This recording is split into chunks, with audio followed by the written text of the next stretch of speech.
Well, what can you say about the Steelers' special teams and what you guys are up against this weekend with them? Yeah, they have a really good group. Danny Smith has done a nice job there for the last, I want to say, 14 years maybe he's been there. I know he coached my brother in 15, and even before then, I think. Yeah, Coach Ross in 13, 14. But no, they got a really good group. Get contributions from a lot of positions. They do a good job. They're a physical group with good size. They play aggressive. You know, they're the whole core. I mean, a lot of those guys play in all four units. You have Hayward. You got the two rookies, Bruner. You have Sawyer. Skoranek does a heck of a job. Obviously, Killebrew is a monster. So they have a lot of really good players. On that play where Rex's foot accidentally touches the end line for the touchback, like, what's the coaching point there? Because I know he's hustling, but probably not necessary, right? Yeah. Yeah, that was a tough one. We talk about that quite a bit, honestly, especially in our Friday meetings where we're talking about more like situational type plays and just understanding like the scenario there. It's like you get a nice play from the gunner to bat the ball back, just having the understanding and the awareness that the ball's coming back and it's not rolling toward the goal line. To be under control on the recovery and just having that instinct and awareness to not dive on the ball and really just let the ball go and down it. You know, I know he feels bad about it. He's showing good effort, but we just need to be better aware of the situation. How do you think Larvin and punt returns? I thought he did a good job. I did. The one ball that we did not field, I thought that Wright made a nice play. He showed like he was going left, brought the ball back to our right. That was the one play that I know Gage would like to have back. He got a late jump on the ball. He was overplaying the offset too much and was late to get over there and, you know, was unable to catch the ball. In real time, that missed 51-yarder for them, was there any thought of possibly seeing it hit the camera wire, like in real time or anything? No, I didn't see it hit a camera wire. Even on the replay, even on the coach's copy, even on that video that's surfacing, it didn't look like there was any type of hitting wire. Just like It really didn't, though. If you watch the ball, if you watch the video, it doesn't do that. In my opinion, I think Reichert is one of the best in the league. He just hit it a little bit inside out on the ball and missed the kick. I mean, here's the thing. To me, if it would have hit like a wire or something, I feel like he would have reacted. He didn't react at all. He looked like he missed the kick, and that's how his reaction was. Is there anything and look, he's super talented, that kid. He's a really good kicker.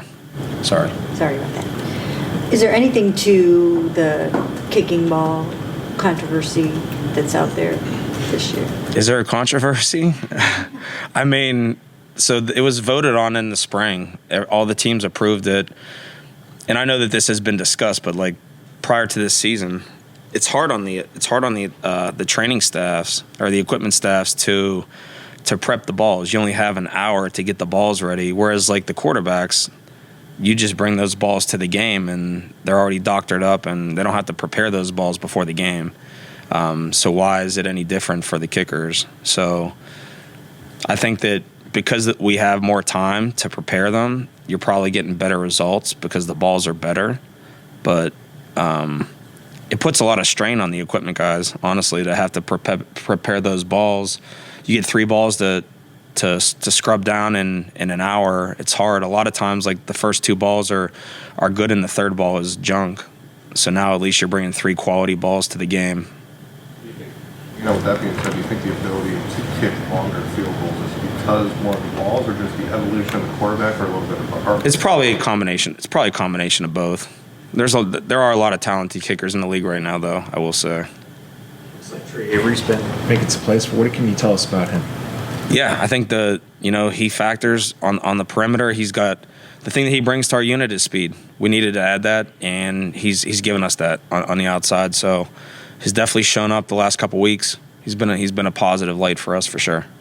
You guys got 14 rookies on the roster and probably more playing for you than normal. Is there a point that too many rookies is too much, or is it just how it goes? It'll be nice in a couple years. It'll be nice in a few years when all those rookies develop and you have a nice core unit. But no, those guys are improving each week. I think we've seen significant improvements in all those areas with the guys who are using it on teams, and hopefully continue to do that. Is there anything you have to tell Andre about kicking at whatever they call Pittsburgh Stadium now? It feels like it's time to time been a tough place to kick. I know. I mean, it's Heinz Field, right? Is it Acrisure Stadium? What is that? Like a? It's Heinz Field. Yeah. The ketchup bottle's still there. I'm from Pittsburgh. I love Pittsburgh. I obviously don't like the Steelers. I love going back there to play.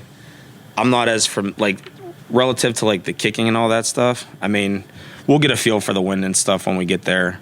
The stadium's changed a good bit. I know that the stands on the open side have kind of closed in a little bit relative to what it used to look like.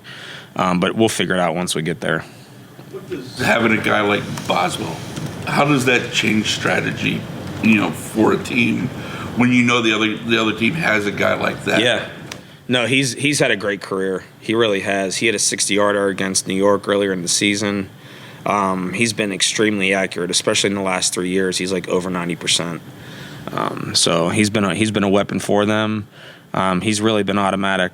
So being able to have confidence in your guy to be able to hit from any distance is quite a thing to have. So he's done a great job, Chris. When you go home, Bubba, who's more famous, you or T.J. McConnell? TJ for sure. We're at the same high school. Yeah. So yeah, same high school. So, and their snapper Christian Kuntz is also the same high school. TJ's hands down the most popular. Christian's probably more popular than me in Pittsburgh now too, which is fine. Both are really good guys that I know pretty good. Announced his initiative of donating $1,000 to Cancer Institute for research and treatment for every punt he pins inside the 20. As his coach, what does it say about Corey that he's dedicating some off-field stuff, but looking at his on-field performance to do it? I honestly did not know that. I'm glad you informed me about that. Hopefully, there's a lot of contributions made coming up. But no, he's a great guy, great person. Doesn't surprise me that he would do something like that.